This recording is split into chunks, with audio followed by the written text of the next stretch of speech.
ପିଲାମାନେ तुम स्क्रीन रे देख सुंदर चित्रटीए देइछि सेथिरे केते गुड़िए पशुपक्षी चित्र अच्छी। देख प्रथम गोटे गाईर चित्र अच्छी जहाँ कि घरे आम पालन करुचे से आमको क्षीर एवं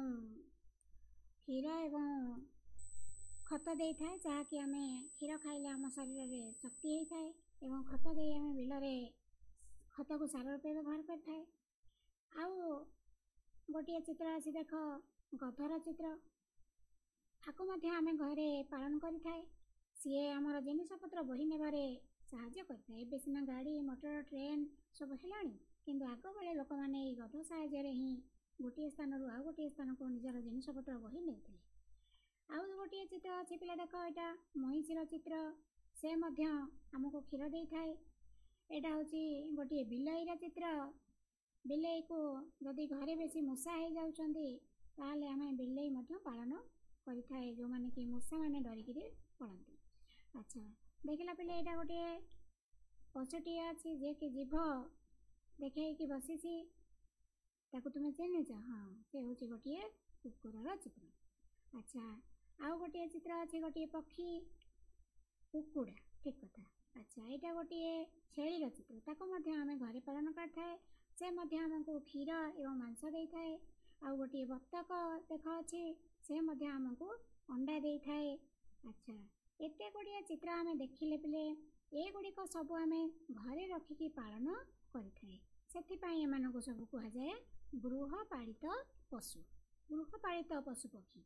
अच्छा पिला माने देखिल जेतिकी पशु पक्षी या भितर आम देखिले सबुठारू ए जो कुकुर बसी कुकुरटी अति विश्वस्त प्राणी मनीषर से आग काल लोक मैंने कुकुर को घरे पालन करती ताको जुआड़े गले सांगरे नहीं कि जाती ताको अल्प टिके खाइबा दे दिया पछके से तार सेमती विश्वासर सहित तुम घर जगी दिए सेमती गोटे कुकुर विषय आम आज पढ़ा सेटा हूँ तुम चतुर्थ श्रेणी साहित्य बहिर सार जॉन को प्रिय साथी डिक जॉन को प्रिय साथी डिक ताको लिखिचंती आमर लेखक डॉक्टर दिगराज ब्रह्मा। अच्छा ता पूर्व पिले माने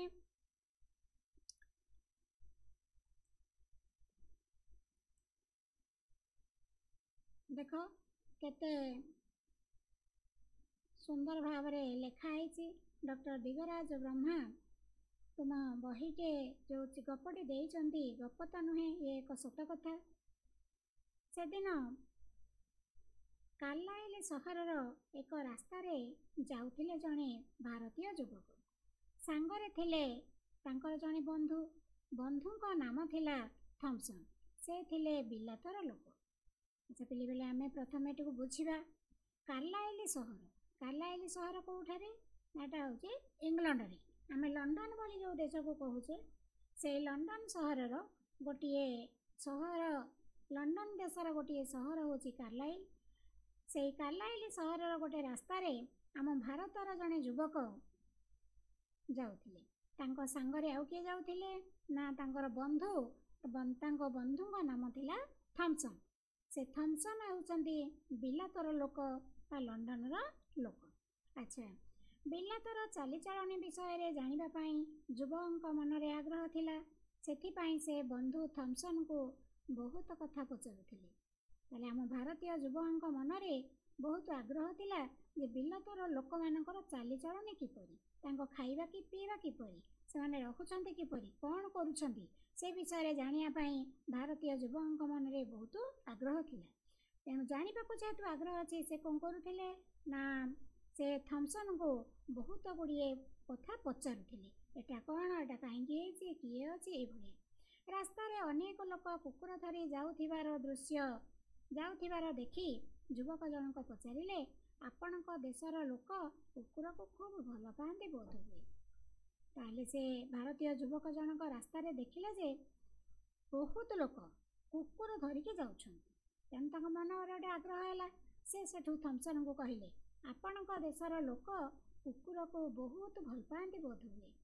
युवक प्रश्न शुणी थॉमसन कहले कुकुर हेउछि आम समस्तंकर प्रिय ଘରେ ଘରେ ଲୋକେ କୁକୁର ପାଳିଥାନ୍ତି। ଏପରିକି ସ୍ୱାମୀଙ୍କର ଗୋଟିଏ, ସ୍ତ୍ରୀଙ୍କର ଆଉ ଗୋଟିଏ ପୋଷା କୁକୁର ମଧ୍ୟ ଥାଏ।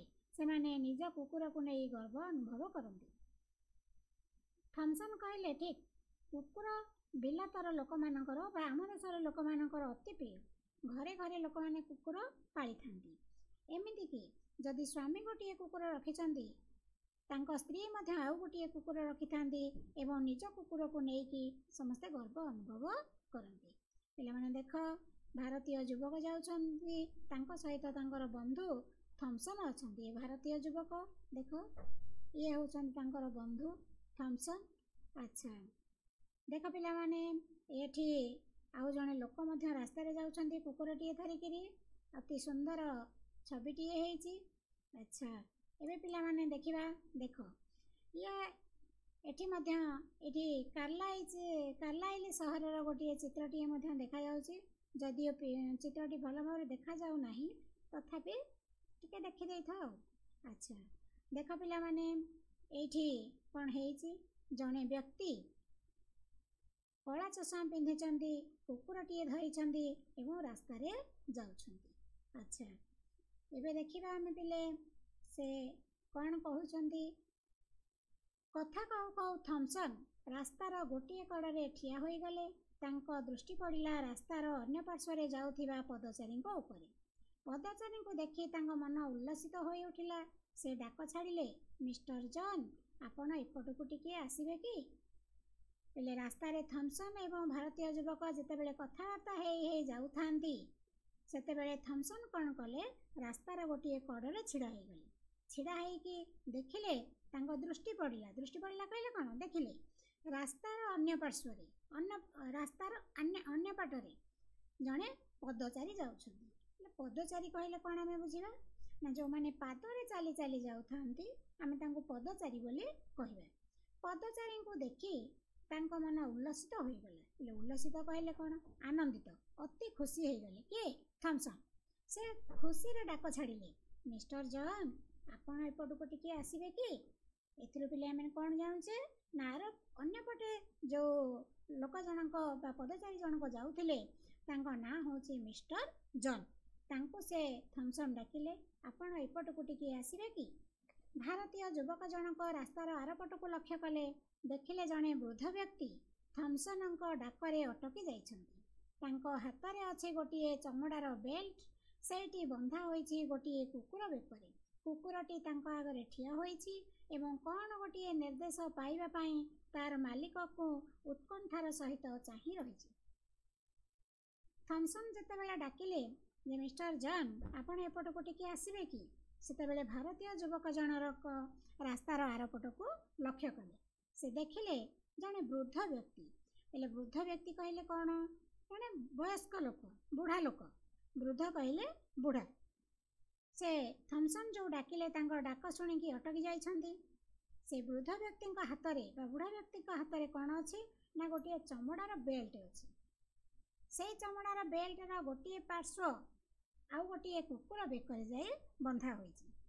ଚମଡ଼ା ବେଲ୍ଟର ଗୋଟିଏ ପାର୍ଶ୍ୱ ମିଷ୍ଟର ଜନ୍ଙ୍କ ହାତରେ ଅଛି ଏବଂ ଆଉ ଗୋଟିଏ ପାଖ କୁକୁରର ବେକରେ ବନ୍ଧାଯାଇଛି। କୁକୁରଟି ତାଙ୍କ ଆଗରେ ଛିଡ଼ା ହୋଇଛି ଏବଂ ସେ ଅପେକ୍ଷା କରିଛି ଯେ ମାଲିକ କ'ଣ ନିର୍ଦ୍ଦେଶ ଦେଲେ ସେ ସେହି ଅନୁସାରେ କାମ କରିବ। ତେଣୁ ସେ ମାଲିକଙ୍କୁ ଉତ୍କଣ୍ଠାର ସହିତ ଚାହିଁ ରହିଛି। ଆଚ୍ଛା ପିଲେ, ଉତ୍କଣ୍ଠା କହିଲେ କ'ଣ ଆମେ ବୁଝିବା? ଉତ୍କଣ୍ଠା କହିଲେ ଆଗ୍ରହ। ସେ ଆଗ୍ରହର ସହିତ ଅପେକ୍ଷା କରିଛି। ଏହି ସମୟରେ ବୃଦ୍ଧ କହିଲେ, ଡିକ୍, ମୋର ବନ୍ଧୁ ରାସ୍ତାର ଅପର ପାର୍ଶ୍ୱରେ ଅଛନ୍ତି, ମୋତେ ଟିକେ ପାରି କରିଦେ। ତାହେଲେ ସେ କୁକୁରଟିର ନାଁ ପିଲେ ଏଥିରୁ ଆମେ ଜାଣୁଛେ କ'ଣ, ଡିକ୍। କୁକୁରଟିର ନାଁ ହେଉଛି ଡିକ୍। ତେଣୁ ବୁଢ଼ା ବ୍ୟକ୍ତି ଜଣକ ଯେତେବେଳେ କଥାକୁ କହିଲେ, ଡିକ୍, ମୋର ବନ୍ଧୁ ରାସ୍ତାର ଆର ପାର୍ଶ୍ୱରେ ଅଛନ୍ତି, ଅପର ପାର୍ଶ୍ୱ କହିଲେ ଅନ୍ୟ ପାର୍ଶ୍ୱ, ଆର ପାର୍ଶ୍ୱ ଅଛନ୍ତି, ମୋତେ ଟିକେ ପାରି କରିଦେ। ଏ କଥା ଯେତେବେଳେ କହିଲେ, ଦେଖ ପିଲାମାନେ, ତୁମକୁ ଅତି ସୁନ୍ଦର ଚିତ୍ରଟି ଦେଖାଉଛି। ଏଠି ଦେଖ, ଏ ହେଉଛନ୍ତି ମିଷ୍ଟର ଜନ୍। ତାଙ୍କ ହାତରେ ଦେଖ ଚମଡ଼ାର ବେଲ୍ଟଟି ଅଛି ଏବଂ କୁକୁର ବେକରେ ମଧ୍ୟ ବେଲ୍ଟଟି ବନ୍ଧାଯାଇଛି। ସେ ଏଇଠି ଦେଖ, ଭାରତୀୟ ଯୁବକ ଏବଂ ଥମ୍ପସନ୍ ଦୁଇ ଜଣ କଥା ହେଉଛନ୍ତି। ଏଇ ଭିତରେ ଦେଖ, ରାସ୍ତାର ଆର ପାର୍ଶ୍ୱରେ ମିଷ୍ଟର ଜନ୍ एवं कुकुर से मध्य जाउछन्ती। एही समय थॉमसन तांको डाक छाडिछन्ती जे मिस्टर जॉन एपरकु टिके आसंतु। तांको कथा सुनी मिस्टर जॉन कौन कहिले ना कुकुर को कहिले मते टिके रास्ता पारी करी दे। अच्छा देखिबा तापर कौन हेछि। जॉन जे जणे अंध ए कथा युवक जनक बुझी पाइले। जेतेबेले वृद्ध व्यक्ति जनक डेक को कहउचन्दी कुकुर को कहउचन्दी मते रास्ता पारी करी दे ए कथा सुनी भारतीय युवक जनक बुझीगले जे जॉन हेउचन्दी जण अंध व्यक्ति। तांकर आखि को देखा जाए नाही। जार आखि को एकदम देखा जाए नाही ताकू आमे पिले अंध बोली कहिबा। डेक हेउची सही अंधंकर लौड़ी। एछि पिले अंधंकर लौड़ी कहले कोन लौड़ी अर्थ पिले बाड़ी। अंधंकर लौड़ी कहले कोन ना साधारणतः अंध माने जो माने देखि पारंती नाही से माने कोन करंती गोटे बाड़ी धरि थांती। से बाड़ी रे मारी मारी रास्ता रे ठेब मारी मारी मारी मारी जानी दियंती कोठी खाल अछि कोठी ढीप अछि को बटे सामान्य अछि तेनु को बटे से माने जिबे। तेनु अंध मानकर बाड़ीटा होची गोटे आश्रा गोटे सहारा। तेनु सेही थी पई अंध माने बाड़ी सहायता रे निज निज काम करि थांती। तेनु डेक जते बेले जॉन को सहयोग करूची जॉन हेउचंती जणे अंध व्यक्ति। तेनु डेक तांकर जे सेही बाड़ी भलिया काम करछु बोली एठी लेखक कहिचंती। युवक जनक लक्ष्य कले डेक रास्ता उपरे नजर पकाइला।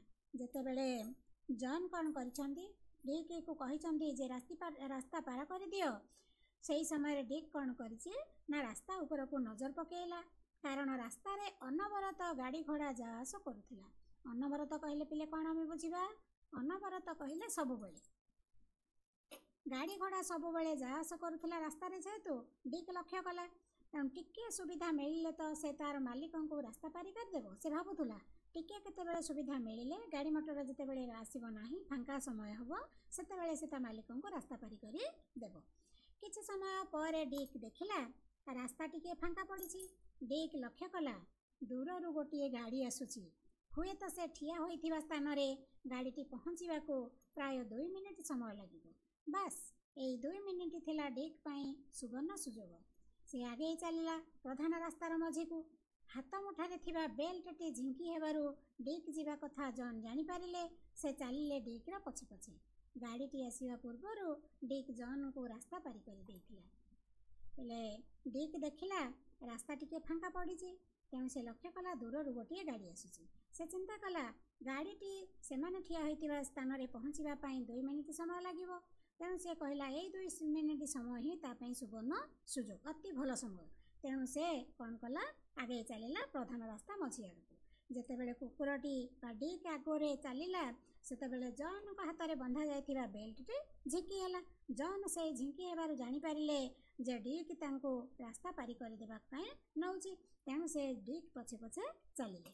गाड़ीटी तांको पाखरे आसी पहुँचीबा पूर्वरु डेक जॉन को रास्ता पारी करि देई साइथिला। गोटिए कुकुरर ए भली कार्य देखि युवकंकर विस्मयर सीमा रहिला नाही। जेतेबेले भारतीय युवक जनक देखिले जे डेक रास्ता को लक्ष्य करी जेतेबेले रास्ता फांका हला जॉन को रास्ता पारी करि देला ए भली कार्य देखि से आश्चर्य होई गले। कहले गोटे कुकुर एमितिया काम करि पारे। से मने मने कहिले शाबाश डेक तोते किए बा कुकुर बोली कहबो। मने मने चिंता कले तू जे गोटे कुकुर तोते किए कहबो तू तो मनिष भलिया काम करछु। थॉमसन जॉन का सहित युवक परिचय कराई देले। तापरे थॉमसन कौन कले जॉन का सहित आम भारतीय युवकर परिचय कराई देले। हजार हजार किलोमीटर दूररु भारतरु आसीथिबा युवक प्रति जॉन का मुखमंडल रे शुभेच्छार भाषा फुटी उठिला। डेकर पिठिरे हाथ बुलाई आणु आणु जॉन को युवक जनक पचारिले डेक आपणकर सबु काम करिदिए। भारतीय युवक जनक कौन कले डेक पिठिरे टिके हाथ बुलाई देले एवं जॉन को पचारिले कहले डेक कौन आपणकर सबु काम करिदिए। जॉन कहले हाँ डेक हेउछि मोर सबु किछि। ताको मो परिबा दुकान को जीवा को कहले से मते सेठा को नै जाए। जलखिया दुकान को से मध्य मते बाट रे खाई दिए। आमे दुई बंधु रुटी और बिस्कुट खाऊ अनाबिल बंधुत्वर आनंद पाऊ। जॉन कहले डेक मोर सबु काम ही करदिए। मो जोठा को ताको कहले परिबा दुकान को कहले परिबा दुकान को नै जाए। जलखिया खाइबा को कहले जलखिया दुकान को मध्य नै जाए। तेणु आमे दुई जण एकाठी बसी रुटी और बिस्कुट खाऊ एवं अनाबिल बंधुत्व कहले पिले कौन ନା ତାଙ୍କ ଭିତରେ କୌଣସି ପ୍ରକାର ମତାନ୍ତର ନାହିଁ, ଅତି ନିକଟତର, ଅତି କ'ଣ କହିବା, ଅତି ନିଜର ବନ୍ଧୁ ହେଇ ସେମାନେ ଚଳୁଛନ୍ତି। ତାପରେ ପିଲେ ଦେଖ କେତେ ସୁନ୍ଦର ଭାବରେ ଚିତ୍ରଟିଏ ତୁମମାନଙ୍କୁ ଦେଖାଇ ଦେଉଛି। ଦେଖ ଜନ୍ କେମିତି ନିଜ କୁକୁର ପାଖରେ ଛିଡ଼ା ହେଇଛନ୍ତି ଏବଂ ଥମ୍ପସନ୍ ତାଙ୍କ ସହିତ, ଏ ଭାରତୀୟ ଯୁବକ ଜଣକ ତାଙ୍କ ସହିତ କଥା ହେଉଛନ୍ତି ଖୁସିରେ। ଏଇଠି ପିଲେ ଦେଖ ଆଉ ଗୋଟିଏ ଚିତ୍ର ଆମେ ଦେଖିବା, କିନ୍ତୁ ତା ପୂର୍ବରୁ ଆଉ ଟିକେ ପଢ଼ିଦେବା। ଏପରି ସାହାଯ୍ୟକାରୀ ବନ୍ଧୁଟିଏ ଆପଣ ପାଇଲେ କେଉଁଠୁ? ଯୁବକ ଜଣକ ପଚାରିଲେ। ଭାରତୀୟ ଯୁବକ ମନରେ ଆଗ୍ରହ ଅଛି ସେ ଜାଣିବା ପାଇଁ, ତେଣୁ ସେ ପଚାରିଲେ, ଏମିତି ଗୋଟିଏ ସାହାଯ୍ୟକାରୀ ବନ୍ଧୁ ଡିକ୍, ତାକୁ ଆପଣ ପାଇଲେ କେଉଁଠୁ? ଜନ୍କୁ ପଚାରିଲେ। ସେ ବନ୍ଧୁଟିକୁ ମୋ ହାତରେ ଟେକି ଦେଇଛନ୍ତି ଆମ ଦେଶର ପୋଲିସ ସଂସ୍ଥା। ଜନ୍ କହିଲେ ଯେ ସେ ଯେଉଁ ସାହାଯ୍ୟକାରୀ ବନ୍ଧୁଟିକୁ ମୋ ହାତରେ ଆମ ଦେଶର ପୋଲିସ ସଂସ୍ଥା ଟେକି ଦେଇଛନ୍ତି। ଏହି ସଂସ୍ଥା ତରଫରୁ ମୋ ଭଳି ଚକ୍ଷୁହୀନ ଲୋକମାନଙ୍କୁ ତାଲିମପ୍ରାପ୍ତ କୁକୁରମାନ ଯୋଗାଇ ଦିଆଯାଇଥାଏ। ଜନ୍ କହିଲେ, ଆମ ଦେଶର ପୋଲିସ ସଂସ୍ଥା ସେମାନେ କ'ଣ କରନ୍ତି? ଯେଉଁମାନେ ଚକ୍ଷୁହୀନ ଲୋକ, ଚକ୍ଷୁହୀନ କହିଲେ କ'ଣ? ଚକ୍ଷୁ କହିଲେ ଆଖି, ଚକ୍ଷୁହୀନ କହିଲେ ଆଖି ନଥିବା ଲୋକ, ଆଖି ନଥିବା ଲୋକଙ୍କୁ ମାନେ ଅନ୍ଧ ଲୋକମାନଙ୍କୁ ପୋଲିସ ସଂସ୍ଥା କ'ଣ, ବିଲାତର ପୋଲିସ ସଂସ୍ଥା କ'ଣ କରେ ନା ଗୋଟିଏ ଗୋଟିଏ ତାଲିମପ୍ରାପ୍ତ କୁକୁର ଯୋଗାଇ ଦେଇଥାନ୍ତି, ଯାହାଫଳରେ କି ଅନ୍ଧମାନଙ୍କର ବା ଚକ୍ଷୁହୀନ ଲୋକମାନଙ୍କର ଚଳିବାରେ କୌଣସି ପ୍ରକାର ଅସୁବିଧା ହୁଏ ନାହିଁ। ଏହା କହି ଜନ୍ ପକେଟରୁ ଚିଠିଟିଏ ବାହାର କଲେ ଓ ଯୁବକ ଜଣଙ୍କୁ ଦେଖାଇଲେ। ଚିଠିଟି ଉପରେ ଯୁବକ ଜଣକ ଟିକେ ଆଖି ବୁଲେଇ ଆଣିଲେ। କୁକୁର ତାଲିମ ସଂସ୍ଥାର ନିର୍ଦ୍ଦେଶକ ଜନ୍ଙ୍କ ପାଖକୁ ଏ ଚିଠିଟି ଲେଖିଥିଲେ। ଯୁବକ ଜଣକ ଦେଖିଲେ ଯେ ସେ ଯେଉଁ ଚିଠିଟି ଜନ୍ ତାଙ୍କୁ ଦେଖାଇଲେ ତାହା କିଏ ଦେଇଛନ୍ତି ନା ବିଲାତର କୁକୁର ତାଲିମ ଦେଉଥିବା ସଂସ୍ଥାର ନିର୍ଦ୍ଦେଶକ ଜନ୍କୁ ଚିଠିଟିଏ ଲେଖିଛନ୍ତି। ଚିଠିରେ କ'ଣ ଲେଖା ହେଇଛି? ସେଥିରେ ଲେଖା ଅଛି, ପ୍ରିୟ ବନ୍ଧୁ ଜନ୍, ଡିକ୍ ଆପଣଙ୍କ ସେବାରେ ଯାଉଛି। ମୋର ଆଶା ସେ ତାର ସମସ୍ତ ବୁଦ୍ଧି ଓ କୌଶଳ ଖଟାଇ ଆପଣଙ୍କୁ ସାହାଯ୍ୟ କରିବ, ଆପଣଙ୍କର ଜଣେ ଅନ୍ତରଙ୍ଗ ବନ୍ଧୁ ମଧ୍ୟ ହୋଇପାରିବ। ଏଭଳିଆ ଚିଠିଟି ଦେଖି ଭାରତୀୟ ଯୁବକ ଜଣକ ଅତି ଖୁସିରେ କହି ପକାଇଲେ, ବାଃ, ଆପଣଙ୍କ ଦେଶରେ କି ଚମତ୍କାର ବ୍ୟବସ୍ଥା। ଭାରତୀୟ ଯୁବକଙ୍କ ତୁଣ୍ଡରୁ ସ୍ୱତଃ ବାହାରି ପଡ଼ିଲା। ହେଲେ ଏଠି ତୁଣ୍ଡ କହିଲେ କ'ଣ? ତୁଣ୍ଡ କହିଲେ ପାଟି, ସ୍ୱତଃ କହିଲେ ଆପେ ଆପେ। ଅତି ଖୁସିରେ ତାଙ୍କ ପାଟିରୁ ବାହାରି ପଡ଼ିଲା, ବାଃ, ଆପଣଙ୍କ ଦେଶରେ କି ଚମତ୍କାର ବ୍ୟବସ୍ଥା। ଯୁବକ ଜଣକ କ୍ଷଣକ ପାଇଁ ଜନ୍ଙ୍କ କଳା ଚଷମା ଓ ଡିକ୍ର ଉଜ୍ଜ୍ୱଳ ଆଖି ଉପରେ ନଜର ବୁଲାଇ ଆଣିଲେ। ଜନ୍ଙ୍କର ସିନା ଆଖି ନାହିଁ, ହେଲେ ଡିକ୍ର ତ ଆଖି ଅଛି। ଡିକ୍ର ସେହି ଆଖି କ'ଣ ଜନ୍ଙ୍କ ଆଖି ନୁହେଁ? ତାହେଲେ ଭାରତୀୟ ଯୁବକ ଜଣକ କ'ଣ କଲେ? ଦେଖିଲେ ଜନ୍ଙ୍କ କଳା ଚଷମା, ସାଧାରଣତଃ ପିଲାମାନେ ଆମେ ଜାଣିଛେ ଯେଉଁମାନେ ଅନ୍ଧ, ଯେଉଁମାନଙ୍କୁ ଦେଖାଯାଏ ନାହିଁ, ସେମାନେ କଳା ଚଷମା ପିନ୍ଧିଥାନ୍ତି। ତେଣୁ ଜନ୍ ପିନ୍ଧିଥିବା କଳା ଚଷମା ଆଡ଼କୁ ଟିକେ ଭାରତୀୟ ଯୁବକ ଜଣକ ଦେଖିଲେ ଏବଂ ଡିକ୍ ଯେଉଁ ତାଙ୍କ କୁକୁର ତାର ଯେଉଁ ଉଜ୍ଜ୍ୱଳ ଆଖି ତାକୁ ମଧ୍ୟ ଦେଖିଲେ। ଦେଖିଲା ପରେ ସେ ମନେ ମନେ ଭାବିଲେ, ଜନ୍ଙ୍କର ସିନା ଆଖି ନାହିଁ, କିନ୍ତୁ ଡିକ୍ର ତ ଆଖି ଅଛି। ସେ ଡିକ୍ର ଆଖି ସାହାଯ୍ୟରେ ସେ ନିଜର ସବୁ କାମ କରିପାରୁଛନ୍ତି, ଯେକୌଣସି ସ୍ଥାନକୁ ଚାହୁଁଛନ୍ତି ଯାଇପାରୁଛନ୍ତି, ନିଜ କାମ ନିଜେ କରିପାରୁଛନ୍ତି। ତେଣୁ ଡିକ୍ର ସେହି ଆଖି ଜନ୍ଙ୍କର ଆଖି ନୁହେଁ କି? ତେଣୁ ଏଇ କଥା ଭାରତୀୟ ଯୁବକ ଜଣକ କହିଛନ୍ତି। ପିଲେ ତୁମ ପାଇଁ ଆଉ ଗୋଟିଏ ସୁନ୍ଦର ଚିତ୍ରଟିଏ ଅଛି, ଦେଖ ପିଲାମାନେ। ଦେଖ ବିଲାତର ପୋଲିସ ସଂସ୍ଥା କେମିତି ତାଲିମପ୍ରାପ୍ତ କୁକୁରଟିକୁ ଜନ୍କୁ ପ୍ରଦାନ କରୁଛନ୍ତି ଅତି ଖୁସିର ସହିତ ଜନ୍ଙ୍କ ସୁବିଧା ପାଇଁ। ଆଚ୍ଛା ପିଲେ ଆଜିର ଏ ବିଷୟଟି ତ ଆମେ ପଢ଼ିଲେ, ଦେଖିବା ତା ଭିତରେ ଯେଉଁ ସବୁ ଭିଡ଼ ଶବ୍ଦ, ତମେ ନ ଜାଣିଥିବା ଶବ୍ଦ, ଭିଡ଼ ତ ନୁହେଁ, ତୁମେ ନ ଜାଣିଥିବା ଶବ୍ଦର ଅର୍ଥ ଗୁଡ଼ିକୁ ଆମେ ଲେଖିଦେବା, ଯାହାଫଳରେ କି ତୁମେ ପଢ଼ିବା ଦ୍ୱାରା ବୁଝିପାରିବ। ଯେତେବେଳେ ତୁମେ ନିଜେ ପଢ଼ିବ ସେତେବେଳେ ବୁଝିପାରିବ ସେ ଶବ୍ଦ ଗୁଡ଼ିକ କ'ଣ କ'ଣ। ଦେଖ ପିଲାମାନେ, ଏଇଠି ଗୋଟିଏ ଶବ୍ଦ ଅଛି,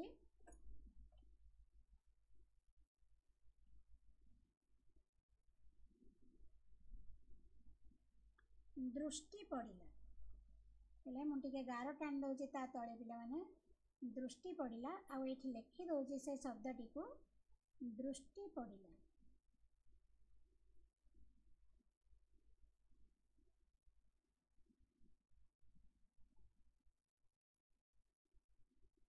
तार अर्थ पिले होची कौन ना देखिपारे।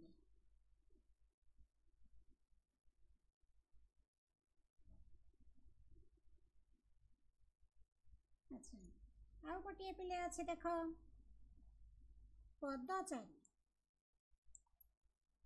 पदचारी कहले आमे कौन कहवा ना पादरे चाली चाली जाउथिबा लोक।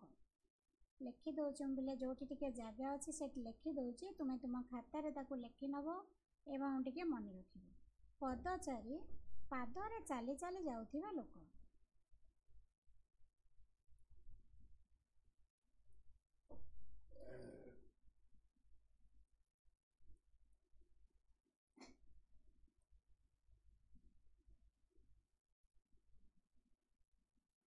अच्छा ये आउ गोटे शब्द पे मैंने देखिपारुच उल्लसित। उल्लसितर अर्थ ये मुझे लिखिदे आउ लिखुनी जेहेतु जगह होना। उल्लसितर अर्थ हो आनंदित बा खुशी है।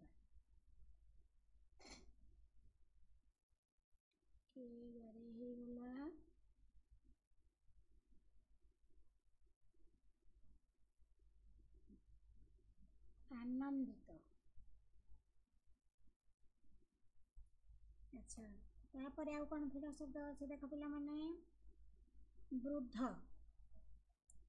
वृद्ध अर्थ तुम्हें जानीच तथापि मैं आउ टिके लिखि दउछि एठी वृद्ध। वृद्ध कहले बूढ़ा बा वयस्क आमे कहि परिबा ताई। अच्छा आउ टिके जिबा आगु को। एठी देखा गोटे शब्द अछि उत्कंठा। ए उत्कंठा शब्दटीर अर्थ हेउछि आग्रह। एठी हम लिखुनी ताको तुमे एठी खाली तुमे लिखिबो उत्कंठार अर्थ हेउछि आग्रह। अच्छा देखिला पिले आउ कोठी भिड़ शब्द तुम मानक पई अछि कि जो शब्दर अर्थ तुमे जानि ना हो।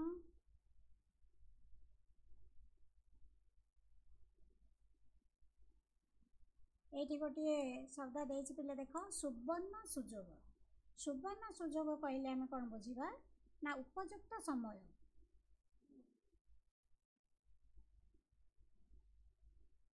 जो कामटी करिया पाई ठीक समय उपयुक्त समय बा भल समय। सुवर्ण कहले पिले सुना। सुजोग कहले तो जिते बेले जेकोसी गोटे काम करिया पाई आमे सुजोग मिली थाए ताकू बुझिबा। तेणु ये सुवर्ण सुजोग कहले आमे बुझिबा उपयुक्त समय। अच्छा ये पिले देखिल ये आउ गोटे शब्द देछि विस्मय। विस्मयर अर्थ होछि आश्चर्य।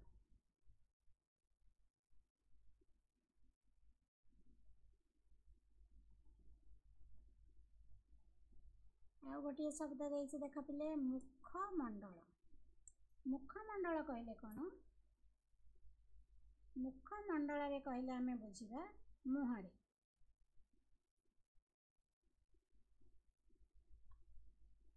अच्छा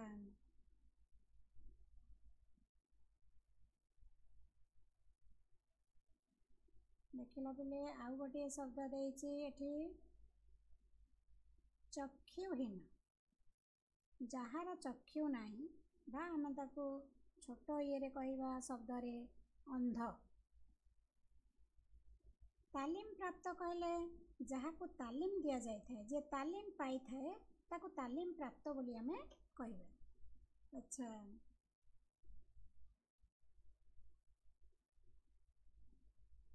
एठी गोटे शब्द देछि पिले तुंड स्वतः जोड़िए शब्द देछि। एठी तुंडर अर्थ होछि पाटी आउ स्वतः कहले पिले आपे आपे बा निजे निजे।